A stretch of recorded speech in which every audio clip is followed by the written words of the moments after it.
Hi, welcome back to this week's episode of The Pulse. We're delighted to be back in your ears and in front of your screens if you're watching in.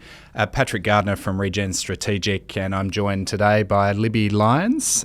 So great to see you after a little bit of a hiatus, but no shortage of things to talk about, is there? Where to start? So that's exactly right, Pat. Where do we start? I mean, you know, a week ago I think we would have been talking about or 10 days ago, the South Australian election and the issues that we've seen there. But I think things have just, I think, as I said to you, I think before we need to start rereading The Art of War. Maybe. Yep. Well, I think certain people are in different offices around the world. And you're right. I mean, the agenda that we were plotting out for this, I think, has flipped on its head. You know, in a matter of days, let alone weeks. And since we last recorded, the South Australian election that you mentioned, I think we start there and maybe bring ourselves into the present progressively. I guess conventionally and taken in and of itself, it was a really significant victory re-election again for a Labor government at the state level. Very popular leader in Peter Malinauskas. That's undeniable. But I think the seismic change that was reverberating through those results was this splintering of a right of centre vote. Clearly that's having an implication on the Liberal Party's ability to mount a challenge to incumbent governments with a primary vote, you know, in the low 20s. Yeah, it's there certainly is a fragmentation of that sort of right of centre. There's no question about that, and increasingly in by-elections and state elections, we're seeing the Liberal Party lose that middle ground. Why? I mean, I think there are many reasons as to why. I think people can't see clear policies coming out from the opposition. I think that any policies that are there, they're flip-flopping on, and so that people aren't feeling safe and secure in the fact that there is a good party there with decent policies that they stick to. Yeah. And I think that's where One Nation has come in, that they, you know, whether you agree with One Nation policies or not, whether the depth of the One Nation policies are there or not, the fact is that, you know, your average right of centre voter is now looking at One Nation because they do stand for something. They have very clear views on immigration, etc., and people are turning to that. Yeah. So there's a lot of work that the Liberal Party, the coalition, needs to do to reclaim those disaffected voters. It's and I think too, Pat, and we've talked about this before, the pressures that voters are facing. And again, right now they're not seeing the opposition parties come out, other than One Nation, with credible policies to address, you know, cost of living pressures. You know, I think too, immigration and infrastructure are pretty, immigration in particular, I think we're it's certainly a lightning rod, isn't it? And there's a lot of regional dissatisfaction. We can't forget that. And the National Party itself's had its own ups and downs of late. Yeah, true. I mean, that's probably been papered over because the National Party doesn't really exist in South Australia as an entity like it does in WA or other states. But yes, of course, that has taken, and Barnaby Joyce, the former Nationals leader, several times over, he's now defected. Absolutely. So there's no question on stability of leadership and an identification of those leaders within the One Nation bloc. Maybe that's becoming a broader church than it historically was. But the Liberal Party, they do seem to be very fixated, at least at a federal level, on leadership as opposed to definitive policies. And maybe they are just very heavily yoked to previously being in government, seeing themselves as one of two parties that form government in Australia, there is that defensiveness about throwing all that off and moving to a very populist policy mindset, which One Nation clearly is capitalising on. Yeah, I think I think there is a lot of resistance from the Liberal Party to throwing off that old cloak. Yeah. And I think that I think the other thing is they're having difficulty articulating the party as a strong alternative, and I think that's causing a lot of angst amongst voters as well, because they're just not getting the messaging, they're not communicating well, and that's partly because I think as a party they're fractured in terms of policy as well. Yeah. And maybe Angus Taylor is the great white hope. Maybe he can pull them all together and with Jane Hume and get some decent policies on the table that they can articulate clearly and concisely and stick to and offer an alternative, because there just isn't one at the moment, and that's why the likes of One Nation, I think, are picking up those disaffected voters. Yeah, yeah. Andrew Hastie flew a few kites a couple of weeks ago and suggested some, alternate policy thinking that perhaps he's looking to inject into the federal shadow cabinet. That was probably taking a leaf out of some of the MAGA and reform playbook in the UK, addressing quite boldly the discomfort that he is seeing and sensing in the electorate with current immigration levels. The tension that I can sense in that articulation is a desire to be a manufacturing state or a manufacturing country again, but with a fairly shallow explanation to date around how do we move to that model of industry policy, and how does he do that within a Liberal Party that historically has looked to run a long way from manufacturing cars and the types of things we used to in the mid 20th century. It's very much an economics argument, because the economics at the moment don't stack up. That's clear, and if you look at, for instance, and this we can move to fuel security in this too. That the fact that we export 90% of our fuel and import it back, our crude oil and condensate, and import it back as aviation fuel and diesel and whatever. But the reason that we did that was for economic reasons. So you can pivot, you can change if you have to, but there are that's sort of a medium to long-term goal, I think. I don't think there's anything wrong with Hastie or anyone else challenging the status quo. We need to hear different views. The Liberal Party itself needs to have different views and hear different opinions in order to be able to thrash it out, to work out where they actually sit on something. Yeah, I think it's good.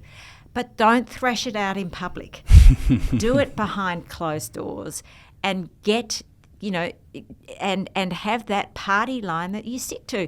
And after all, that is what the Labor Party does so jolly well. Yeah, they're very disciplined. It's more ingrained in whether it's cabinet and caucus solidarity all the way through to internal policy debates. You just don't see, well, more recently, maybe it's a function of being in opposition. Maybe they're benefiting from the discipline that's coming with government, but you don't see those policy debates, those fights spill over into a public domain as much. And I'm sure there's plenty of argy-bargy going on behind closed doors. At the moment, but they're just disciplined about it. And that, I think you're probably right, it came about by having, the years in the wilderness as opposition. It just seems to me that there is the Liberal Party is still carrying a certain amount of hubris in terms of we were a successful government for so long, and we can still be the alternate. Yes, the Liberal Party can, but by golly, they've got to lose the hubris. They've got to look at who they're pre-selecting and how they're pre-selecting and why they're pre-selecting, and they've got to get some decent talent, merit-based talent in that is also a little bit diverse and isn't just a young to middle-aged white man. So if we get a bit of that happening, it will start appealing, I believe, because the Liberal Party will then be able to thrash out some of these big issues and policy issues that they've got with a nice, balanced view that actually represents the communities that they represent. I was in Canberra early part of March, and we were there for a sitting day, sat in on a question time briefly. The contrasts in the chamber, House of Representatives, just could not be more stark with, even aesthetically, the breadth of the Labor Party's diversity in its caucus. Well, they've got a hell of a lot more, more members to draw. But there was certainly a collection of navy suits, but it wasn't the dominant colour or look or shape, and you couldn't say that from where we were sitting behind the opposition benches. Even in terms of the folks that were getting up, shadow ministers, opposition leader getting up and asking questions, it was quite a reminder of the amount of work that is still needed. Look what happened in Victoria recently. We won't get into quotas because I know we've gone over that before. But look what happened in Victoria with the pre-selection. Yeah. That Liberal Party pre-selection. Yeah. Oh, goodness me. Anyway, so I think the key, I really do think that the key to, I think, Andrew Hastie and anyone else who wants to challenge the status quo and throw in different ideas and whatever, I think it's great. And I think those discussions need to be had, but leave it behind closed doors, please, boys. And I'll say boys because there are more of them. But I think, too, that from a structural perspective, the Liberal Party has to go back to absolute basics in restructuring the way they pre-select. Yeah. So I think we'll put a full stop on the Liberal Party for now. Clearly that was a notable outcome and issue that needs to be discussed from the South Australian election that will move into the Farrer by-election as another relatively small sample size, but I think it will give an indication of where the electorate is at. Certainly on that right of centre side of politics, and I think the current issues. It'll be interesting to see how the current issues play into that. Yeah, it's that voting pattern. You'll need to weight that for the fact this is a very large rural seat, but it will no doubt create some headlines and some ramifications depending on where that result ends up. Look, Labor and South Australian government, the federal government, they should, I guess, have been riding in relative terms fairly high in the saddle in comparison to their counterparts maybe 5-6 weeks ago. That's obviously been significantly changed with the Iran conflict and those impacts on domestic fuel supplies that you touched on before. Makes it really difficult to frame the budget. I'm imagining those meetings closer and closer to budget cut-off dates for state and federal budgets. They look very different, I would have thought, from January through to February through to this period now. Yeah, I think probably, January, February, it was cost of living. How do we, a bit of tax restructure? Well, I talked about kites before, and clearly they were flying proposals around capital gains and That's right. PRRT. Yeah, that's right. I think the politics of those issues has changed markedly from when they were more seriously considered by then Labor opposition. I I would have thought that the public were, on the whole, in agreement that some of those settings needed to change. It'll be interesting to see how much those are baked in, just given the current issues with fuel and inflation and those cost of living pressures. The cost of living pressures are huge, and I think everybody's been relieved by the reduction in the fuel price through the subsidy. Everyone's relieved by that. Yeah. However, the question has to be asked: how are we paying for it? A big hit to the budget bottom line. Yeah. A huge hit to the budget bottom line, and so I think that's an issue. I think whilst the focus will still be on cost of living in the budget, I think it wasn't. It now needs to look at some of these structural risks like fuel security. You know, that's going to have to be melded in some way, because it's just causing inflationary pressure. Yeah. You know, and so. And this is after interest rates have been jacked up successive times in the first couple of months of this year. And I think there's been, I think there was probably a focus on more addressing the symptoms rather than the underlying vulnerability that we now face. So I think there probably was a genuine look at making some structural tax reform in terms of PRRT and the capital gains tax and whatever. Yeah. I don't know whether they'll go there now. It'll be interesting to see, because we've got some of these, you know, the cost of living pressure on the everyday Australian are massive. Yeah. Because food prices are going up. Yeah. Everything's going up. It was interesting yesterday to see a number of articles that reflected on some federal government backbench commentary on NDIS funding and the need to rein that in, whatever that entails. But there's clearly an underlying set of themes that the budget has been framed with, and you know, maybe they've been obscured a little bit by global events. But clearly the government still want to be talking about some of those structural budget changes that need to occur, or they see that need to occur. Well, the NDIS is just, I mean, it's a tough one to tackle, isn't it? Oh, because there will be no winners. No, and there's huge amounts of vulnerability in the community that absolutely desperately need the supports that it provides. I think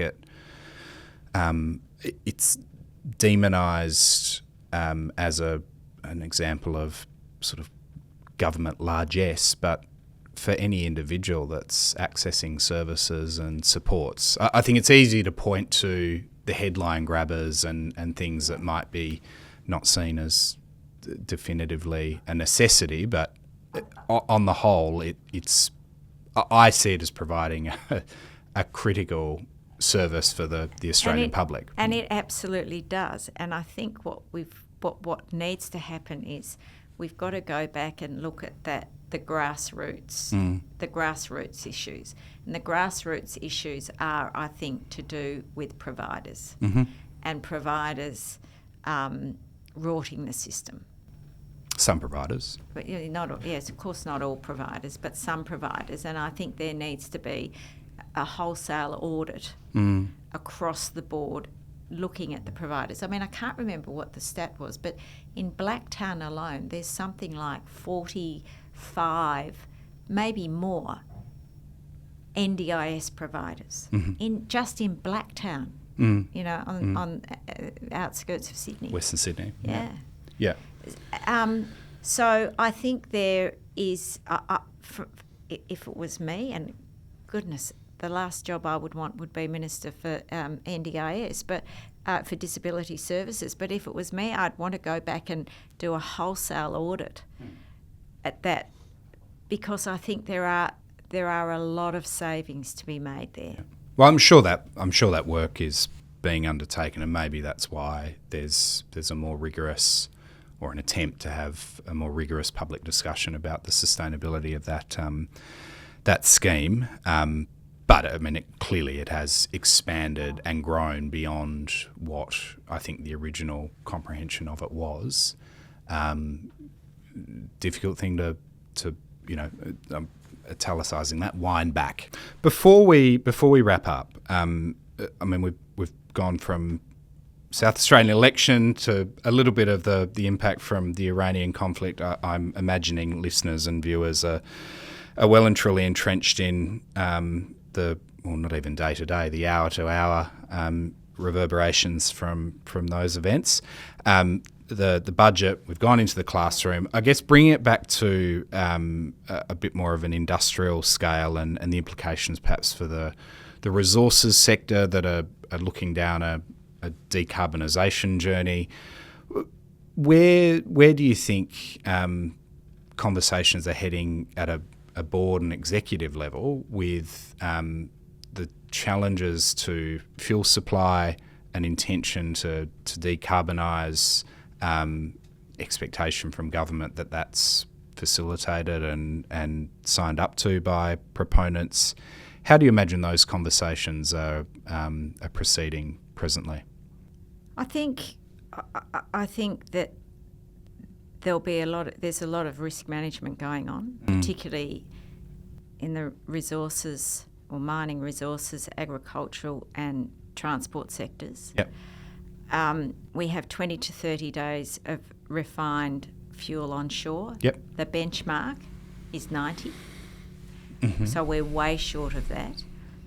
We are almost completely reliant on imports, except for Vibe and Ampol have got some refineries here in Australia, but 90% of it is coming from places like South Korea, Singapore and Japan.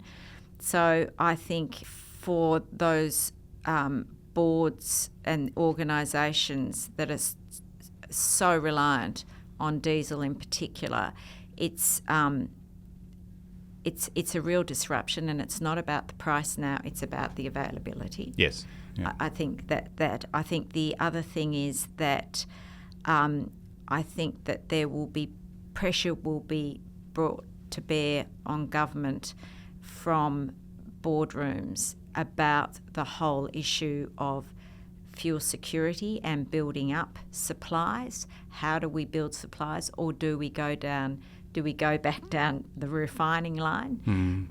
I think Western Australia in particular is impacted hugely in this regard, which is why I was pleased to see, and I'm not a great one for regulation or whatever, but I was pleased to see the emergency powers being enacted so that the government knows where the fuel is and can distribute it to where it's needed. I think that was a great move and an important move for us.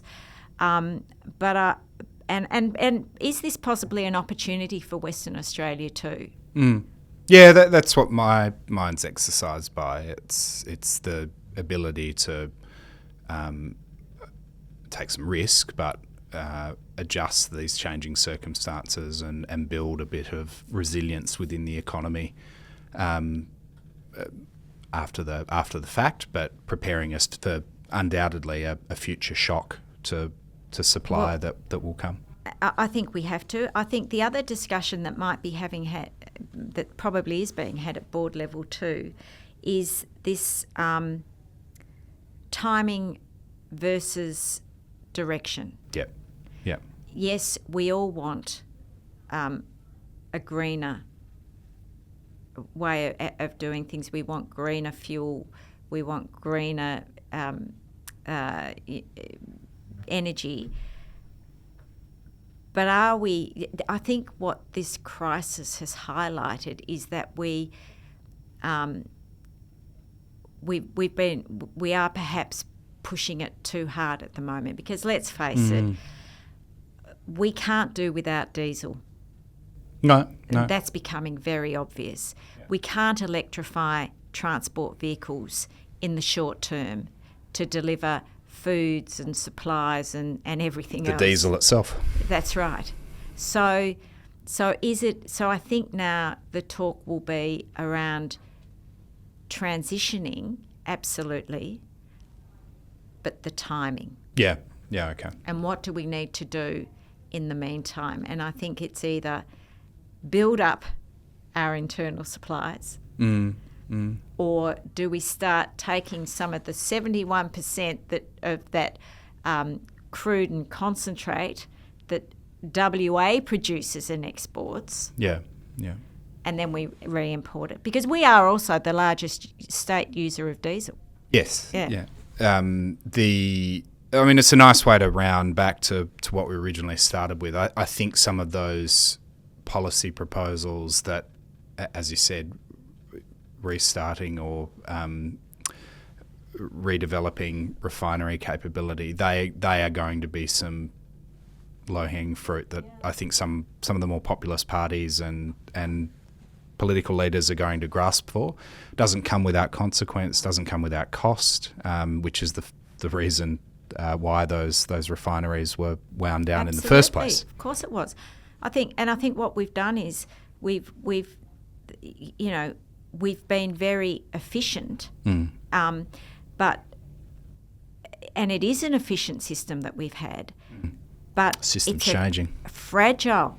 It's proved to be a very fragile system. Yeah. And not just for Australia, but globally. Yeah. And I think that, we've optimised for efficiency but what we've done is actually engineered fragility. Yeah, okay. I like that. That could be the episode title. There you go. Look, we'll finish up there, Libby. We'll be back next month. We'll be on the cusp of federal budgets being, or later this month, I should say, federal budget being handed down, state budget being handed down. Who knows what this little old world will look like in the preceding weeks? But once again, thanks for coming back. Just one closing line. Yeah. I think the last decade was about efficiency. I think there's no question about that. But does the next decade need to be more about resilience? Yeah. Okay, great. We've got an article that we'll link in the show notes as well that addresses that. Thanks for your time, Libby. Thanks, Pat. Great. Right.